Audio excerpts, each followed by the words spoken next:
Guys, please, I know that a couple of you do actually watch my shitty videos. Drop a like, a comment, subscribe, or whatever.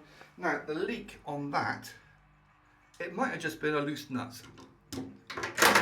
Bollocks, the glasses. Anyway, so what I've done, I've tightened it up. I'll see how it goes. This one, it does look a bit twisted on the outside, like it's been kicked, but I've tightened the nuts on the inside. Go careful with tightening these because it's steel, stainless steel, but it is squeezable, so go careful with tightening it up. So I tightened that one and see how it goes.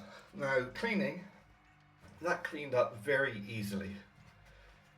Aside from one little burn here, there's one little scorch mark.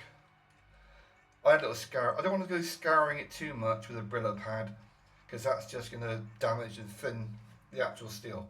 So, but yeah, cleaning, yeah, not too bad. And now for more drink.